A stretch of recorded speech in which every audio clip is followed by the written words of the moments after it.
And this little guy here is a dwarf fuzzy lionfish. He was in my tank for probably a year, maybe more. Well, a year give or take. And he may have been the one that actually contributed to my algae problem. I had a cleanup crew in there, but I think that he actually adapted to eat snails. I had what we refer to in this area as Dibs turbo snails at the time. And it's a snail that's a turbo snail, and it reproduces in your aquarium, and it only gets to be about the size of a pea. They're nocturnal, so you put 5 or 10 of them in there, and then it's a self-regulating cleanup crew. They breed to the size they need to be to keep up with most of it. Hermit crabs will knock them off from time to time and things like that. But they're pretty useful. But I think that he started eating those, and he started eating a lot of my other reef fish. He left the stuff alone that most people would normally have. He didn't eat clownfish. Tangs were fine. He did eat the chromis. That was something that started disappearing, and this was my wife's favorite fish, so naturally he was innocent. But then one day I saw him open up and trumpet his mouth, and then a chromis went in, and the scales looked like glitter coming out of his gills. So I can honestly say I was an eyewitness to that one. But I had 5 chromis when I bought this guy, and then I wound up having none after a while, or maybe 1 left, I think. But I didn't get rid of him right away because he was really cool. He's personable. We were able to, well, she was able to hand feed him. I never did that, but she'd peel like half of a shrimp, or get a chunk of shrimp the size of a marble and hold it at the surface, and he'd come take it from her. It's kind of like having a dog in an aquarium. But because of that, I wound up putting him in the frag tank in the other bedroom, or another. We had 2 frag tanks in the guest bedroom that were sizable. Those were the ones I referenced earlier. But yeah, he lived in one of those until I was finally getting out of the hobby. But I think that was the beginning of the end when he started knocking off the cleanup crew. While I'm going over my fish that I had then, this is a Foxface rabbitfish, as most anybody watching this video would probably know.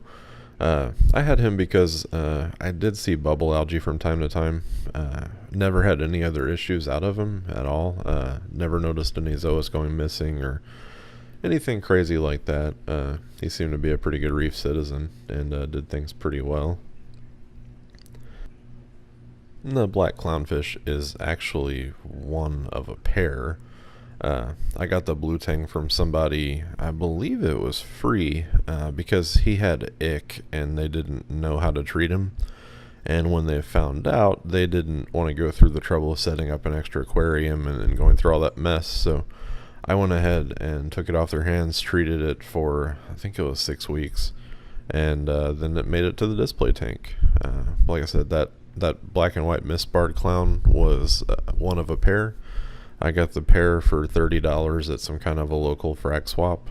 Pretty good deal if you ask me, because at the time I think if you went to a store they were $70 each. 60 to 70 each. That was when designer clowns were just becoming a thing. It was probably like 2011, 12, something like that, is when I first started to see them. And this here's my yellow tang. He's with one of the black clownfish. I don't know which one it was. But I believe that he was given to me by someone either getting out of the hobby, or maybe he was at 10, 20 bucks. I don't remember. I never really sought out specifically to have a yellow tang. But because one was cheap and available, and my reef was 6 feet long, I figured, with all the hair algae that I've got going on, it wouldn't hurt. So I wound up going ahead and getting this guy. The hair algae wasn't necessarily out of control. It just had patches like the one here in the picture where it was prevalent, and I believe that's because the lionfish knocked off the cleaner crew. Pictured here is the cleaner shrimp that I had. They were pretty good to have. I have no complaints about the cleaner shrimp. I have done peppermint shrimp in the past. Some of them caught here locally in the Gulf of Mexico, and other ones from different people that say they're from the Pacific.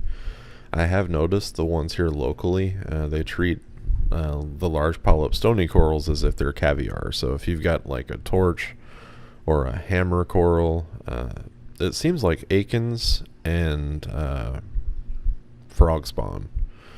Aikens, frog spawn, and hammers are like candy to those things. It's kind of hit and miss, but it seems like any of the ones that are caught locally that just devour Aptatia, uh, they also feel the same way about large polyp stonies. But the skunk cleaner shrimp here I've never had an issue with. That bicolor angelfish next to him was actually given to me by another hobbyist. I quarantined and put him in the tank and everything. And it took about 1 day before he started nipping at this Welsophilia here.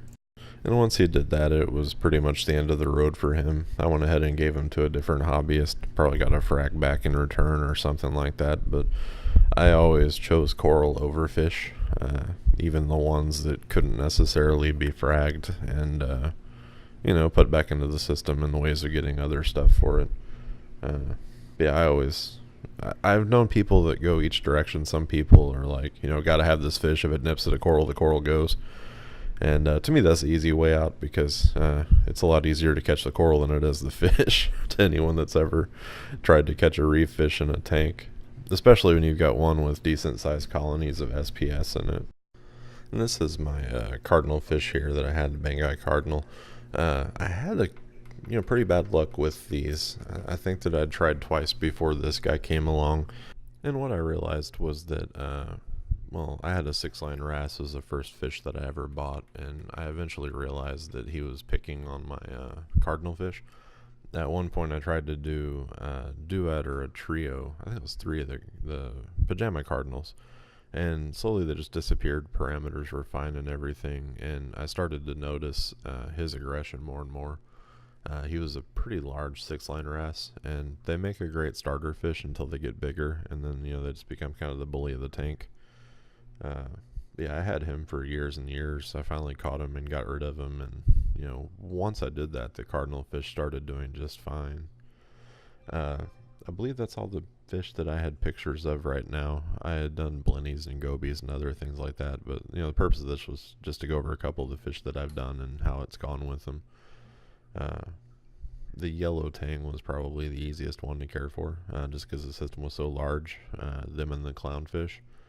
I didn't notice any difficulties with anything in here except for maybe a coal tang. I just had no luck with those, and I have no idea why. Never really wanted to try again on that. I don't like to just cycle through fish, and I'm more of a coral person than a fish person.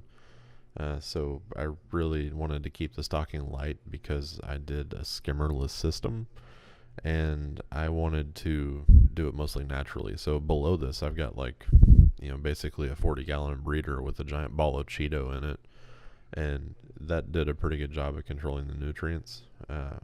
If I knew what I knew now, I probably would have done an algae scrubber back then and been fine. But that was just, I was new back then and still learning. And, you never really stop learning in this hobby. It's hard to go to any convention, hear a speaker, or watch any educational stuff and not learn something new. There's just so much going on in this hobby. But yeah, that's the luck with the fish I've had and the different fish that I've had. Any questions, be sure to like, comment, subscribe, and I'll get back to you.